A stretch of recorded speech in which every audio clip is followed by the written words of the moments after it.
Welcome to Fully Booked, the bookish podcast where I'll chat about all things book and reading related. Whether you're a new or a pro reader, there's something for everyone to learn. I'm here to help you on your reading journey and find that next great read that will keep you fully booked.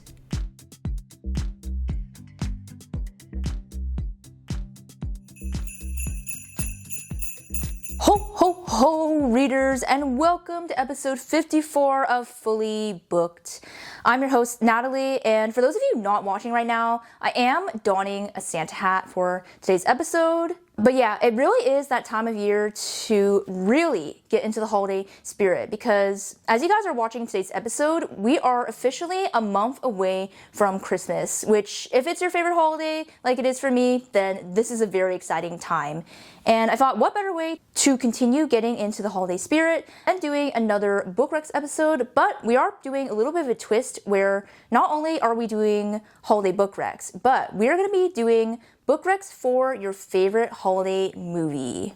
And I'm sure most of us have some favorite holiday movie that you put on every single year, or maybe if you're one of those Christmas in July people, then you even put on holiday movies at other times of the year because they're just so comforting and it's fun to just go back and rewatch these same movies year after year. Kind of almost becomes like a tradition, I feel like. I definitely know for sure we have a collection of favorite holiday movies in my family, that is me and my parents, that we always sit down and watch pretty much every season if we're together, which actually, not gonna lie, this probably doesn't happen as much since I don't live with my parents anymore. This actually makes me really curious if you guys also treat holiday movies as a tradition and what your favorite holiday movie is. So let me know in the comments down below or feel free to DM me on my other platforms. I know for me, at least growing up, I feel like I used to really like Home Alone as a kid. Just that concept of being home alone as a kid was just very fun to me. Elf, definitely another one that I enjoyed as a kid and I still watch it as an adult. Also, Elf is probably one of my dad's favorite Christmas movies. So that's one that I always would watch with my parents, and at least me and my dad laugh at all the jokes every single time. For some reason, the jokes just never get old in that movie and you can just watch it every single year and it's just absolutely great. I will say, you guys know that I'm a romance reader. I love watching rom-coms, so keeping that in mind, I think I would actually have to say, at least for right now, my favorite Christmas movie is Love Actually. I've watched it, I think, maybe 3 or 4 times at this point, and I'm definitely gonna rewatch it again this coming season because, I don't know, there's something about it that's comforting. I think it's also a little nostalgic at this point since it's one of those earlier 2000s movies. I think I just also like that movie because it takes place in England and I really like the British sense of humor and all the actors in that movie. Really great cast, honestly. Since we have a big list of books and movies to get through in today's episode, I'm not going to waste any more time and we're just going to start getting right into it. So first off, I did obviously mainly want today's episode to be recommendations for movies that were not necessarily based on books, but I did want to go through a list of kind of honorable mentions of some classic book-to-movie holiday adaptations.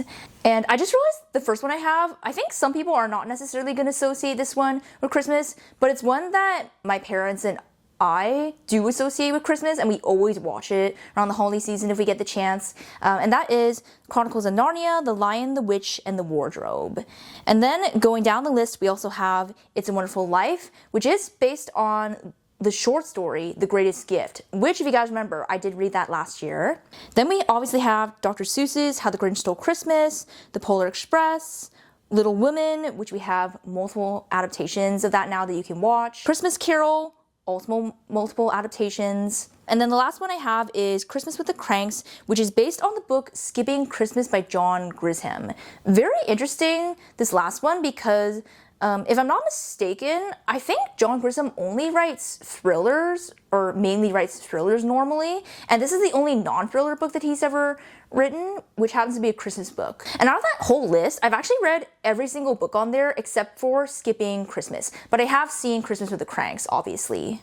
And of course, you can tell the list is a little varied, and obviously I'm not gonna highly recommend these books since a couple of them are children's books, or of course you can go read them, but if you're an adult watching this, then they're gonna be super, super easy to read, obviously. But I think out of this whole like honorable mentions list, I would definitely recommend that you pick up Little Women and A Christmas Carol. These are just classics in and of themselves, not even just Christmas classics necessarily. Just really great stories, really great main characters. Definitely if you like female-driven and stories with a lot of female main characters, then Little Women is perfect for you.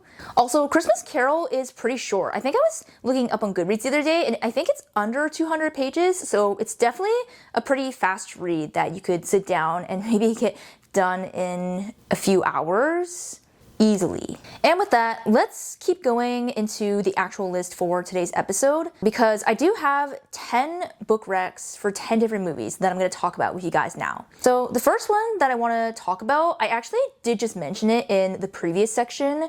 The reason I'm mentioning it again is because when I picked up this particular book last year, it's very obvious that this is supposed to be a modern retelling, and that is How My Neighbor Stole Christmas by Megan Quinn, which is obviously, if you can't tell from the title, a rom-com retelling of How the Grinch Stole Christmas. Now, this book is obviously not a top read by any means, and I mainly just put this book in here and wanted to include it because it's just a really fun holiday read. There were so many moments and scenes that she wrote in this book that just actually did make me laugh out loud. Not gonna lie, there were a couple things that made me cringe too because it was so, over the top and kind of ridiculous. But going into this and, obviously you can see that it's a holiday romance, you kind of already just know that it's supposed to be over the top and ridiculous. So I feel like that makes it a little bit more acceptable. But yeah, this book is fun because obviously the premise is not exactly the same as How the Grinch Stole Christmas, but there were so many nods to How the Grinch Stole Christmas in this book. Even one of the main characters is named Max. We also have this sort of third-person narrator narrating events at times throughout the story. And there's like this back and forth between the narrator and the main characters, kind of like how it is in How the Grinch Stole Christmas as well. So yeah, I feel like it was just a really fun modern take. Obviously too, if you want the hint of romance, then this book has that. We have otherwise too all the good elements of a holiday romance. We have enemies to lovers. We have this town Christmas contest going on that both of our main characters are competing in. I will say though, if you're obviously not a fan of more spice, open door scenes, then you might want to skip this book, or at least, just skim through some of those chapters like I did. And all I will say as well is that be warned if you like candy canes. And that's all I'm going to say on that. Looking at my list, I realized that these next few movies are ones that I already briefly mentioned, starting with Home Alone, and the one that I wrote down for this movie is Holiday Romance by Catherine Walsh. Now, keep in mind, guys, that a lot of these recommendations I'm giving right now are going to be very loosely related and similar to the movie. I feel like a lot of these classic holiday movies have such unique and different premises that there's just not going to be a book that 100% matches that. It's more about some of the initial premise and the vibes at the end of the day. And that is the case with this one. And the reason why I'm recommending Holiday Romance is because part of the initial premise in this one is our two main characters who I think they're living in Chicago, if I'm not mistaken. It's been a while since I've read this one, guys. I read this one back in 2023.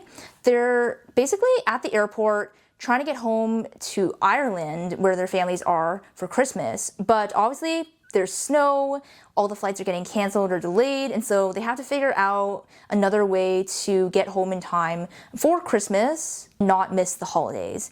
And I think that premise alone just immediately reminded me of like watching the scene where the family's running through the airport in Home Alone, and then throughout the rest of the movie where they're stuck in the airport and trying to get home in time for Christmas to Kevin. Just kind of those vibes of like running around, the situations they get into just kind of reminded me of Home Alone when I read it at the time. Otherwise, this book is obviously not like the movie. As the title literally says for this one, it's a holiday romance. So we have more of that romance element going on. Again, if I'm not mistaken, I think this one was a friends to lovers sort of situation. And I think something happened between them in the past where I think they almost get together. But again, something happened that prevented them from being together. I don't really remember, again, all the specifics of this book. But yeah, it's sort of like that. So we have that going on in the background as well while they're, again, running around trying to get home for Christmas. This one was a pretty fun read. There were definitely some scenes that made me laugh. I think the author is also Irish as well, and all of her books have Irish main characters or take place somewhat in Ireland. So if you like that sort of environment and vibe as well, then you'll probably like this book as well. And then this one's also another just really fun, kind of wholesome one, which is Elf. And for this one, I'm recommending Letters from Father Christmas by J.R.R. Tolkien. And of course, I wanted to put Elf on the list because it really captures probably the ultimate holiday spirit, if I had to say, especially because there's so much about literally Santa and the North Pole, Santa's workshop and the elves working away for Christmas. And I feel like this book also really encapsulates that essence as well, because if you guys don't know, it's basically a collection of letters that Tolkien wrote to his children throughout all their childhood as Father Christmas. So they would get one of these letters every single Christmas time, which I thought was just such a sweet and wholesome idea. The time and effort that he must have put into writing these letters every year for his children, you can just tell that from the way, he addresses them.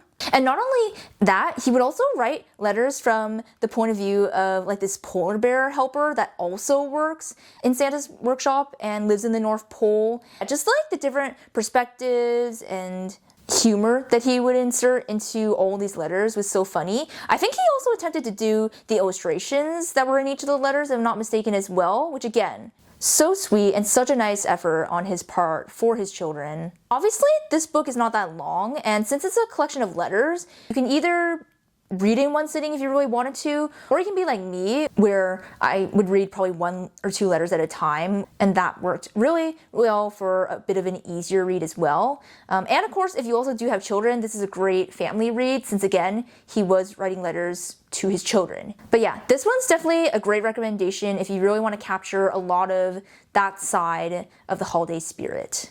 And next one I want to talk about on this list is National Lampoon's Christmas Vacation, and the one I'm pairing with this is actually In a Holidaze by Christina Lauren. The reason that I'm pairing these two together is because they kind of capture the essence of spending the holidays with your family, whether it's actually having them stay over at your house, or going over to your families for Christmas Eve or Christmas dinner, and honestly just the chaos that ensues whenever family is all together in one space. I feel like this book and this movie capture both of those very perfectly. Obviously, there is some difference where if you guys have also seen the original National Lampoon's Vacation movie, then you probably know that I think this series utilizes a lot of like slapstick humor and comedy within the scenes in these movies, and that's kind of the vibe that the movies give off, versus this book doesn't really have that kind of humor, but I did find there were a lot of very humorous scenes in this book, because we basically have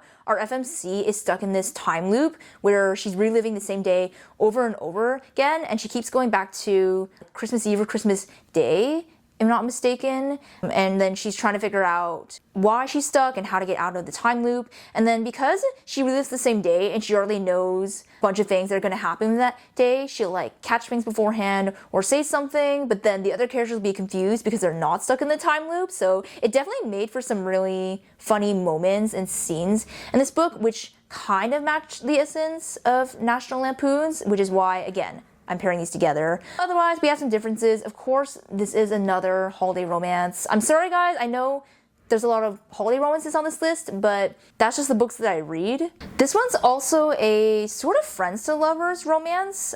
She basically has always had a crush on one of the older brothers of her family friends, and who I think is also a friend of her brother's. So actually, yeah, this premise of spending the holidays together with her family friends, I guess it's almost kind of like a Some Might Turn Pretty situation, if you want to think of it that way, but set during Christmas time. Not gonna lie, not one of my favorite holiday books that I've ever read. I also remember, I don't know if I really loved the romance in this one because of like some of the progression that happens in the middle of the book. Again, kind of another fun read. The premise was really fun in this one. Again, like I said, some of the situations and hijinks that our character gets into because of the time loop are very funny. This is just another one of those fun holiday pairings. This next one, I remember being very obsessed when these movies initially released, and that is The Princess Switch, which, if you guys don't remember, this is the movie with Vanessa Hudgens where she basically finds out that she has an identical twin who is a princess of this very small country, and then of course they switch places over the Christmas season. Surprisingly, I think this is the one on my list that actually has the closest match between the book and the movie, and that is The Holiday Swap by Maggie Knox, is the one I am going to be recommending. This one, I almost wonder if she watched the movie first and then she wrote the book kind of based around it, because we basically have our two FMCs who are, again, identical twins, decide to switch places to kind of get to experience something different, except this one's a little bit different where actually both FMCs are bakers in this one. But again, we have that baker vibe and like environment going on likewise that we had in The Princess Switch. We also have both of our FMCs sort of fall for the two main male love interests in like each of the sisters' lives, which they shouldn't be doing because they're gonna have to switch back at some point. The same thing exactly happens in The Princess Switch as well, where yeah, Vanessa Hudgens, like two main characters, each fall in love with, I think the other guy is like a prince or something, and then the other one falls in love with like the baker's best friend. So yeah, we really have very much the exact same thing going on between this book and this movie. So this one is a perfect recommendation. Side note, while the first Princess Switch was okay and it's a cute one to go back and rewatch, I would definitely not recommend watching the second one. And also, I don't know what it was at the time of Vanessa Hudgens was being picked up for all these Christmas movies, because I think they made 3 movies in like the Princess Switch series.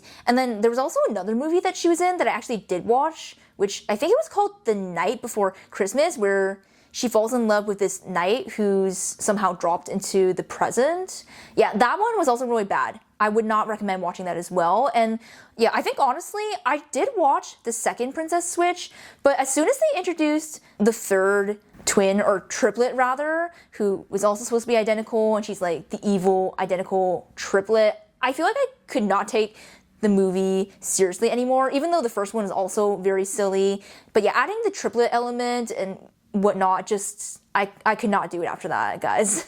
And then of course, this list would not be complete without a recommendation for what I told you guys is my current favorite, Love Actually. And for this one, I'm gonna recommend A Winter in New York by Josie Silver. Now for this one, again, the reason I'm pairing these two together is because I think they capture kind of the essence of, again, love and anyone being able to find love, and also a sense of belonging. In this one, we follow this FMC, Iris, who has come back to New York. She's a chef. She's kind of starting over, and then she ends up meeting Gio, our MMC. And then all this stuff happens. They basically find out they're kind of tied from the past.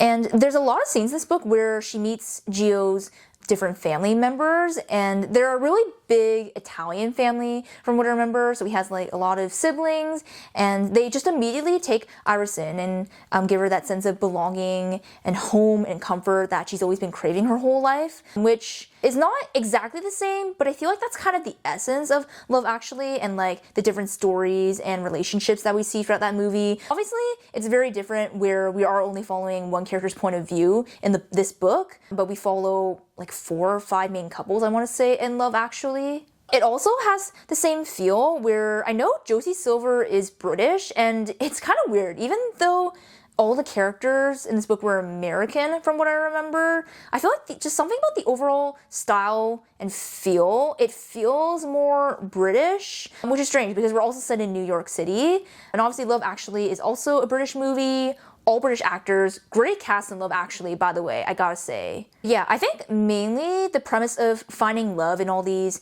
different places and ways that you wouldn't expect is like the main thing that ties this book and movie together, and the way they're similar, in that love is actually all around us. Guys, I have to say, this next recommendation is actually pretty good, if I do say so myself, which is interesting because this is probably the biggest outlier on this list, but this is still a Christmas movie, technically, and that is Die Hard, which I am pairing with No Exit by Taylor Adams. And I'm actually really surprised that I was able to find a good match for this movie, because Die Hard is probably the only Christmas action thriller that I've ever seen. I just can't really think of any other classic or big Christmas action thrillers, like nothing comes to mind.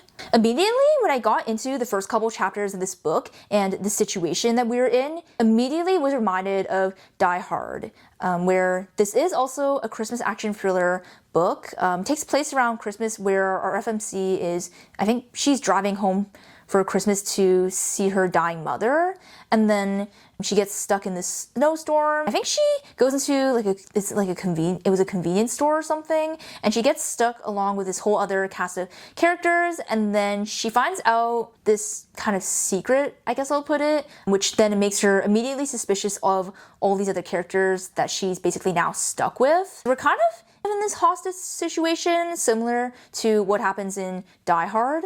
Yeah, just the overall action feel just made these two very similar, because this is a book where, again, it was an action thriller. Like, it's not a psychological thriller where we're having this very slow build-up and tension and revealing of the plot and what is actually going on. But, like, literally, I think in the second chapter in this book or something, like, stuff is happening. We can already feel the fear and the intenseness of this situation that all of our characters are stuck in. Just saying, this is not really my favorite holiday movie, but again, I just noticed the similarities between both of these so early on in this book that I just had to put it on the list. And of course, if you're a Die Hard fan, then this is a great rec for you. And next one, bringing it back to more of the holiday rom-com vibes, I have the movie The Holiday, which I paired with The Holiday Trap by Roan Parrish. Now, I have a confession for you guys. I haven't actually read this book yet. I think it's been one that's been on my TBR for such a long time, though, that I've kept going back to this one over and over again, and I immediately realized how much it is like The Holiday. Since I haven't read this one, though, I'm gonna read you guys the description for this one so you get the idea. It is a queer rom-com, by the way, and it says, Greta Rusikoff loves her tight-knit family in tiny Maine hometown, even if they don't always understand what it's like to be a lesbian living in such a small world. She desperately needs space to figure out who she is. Truman Belvedere has just had his heart crushed into a million pieces when he learned that his boyfriend of almost a year has a secret life that includes a husband and a daughter.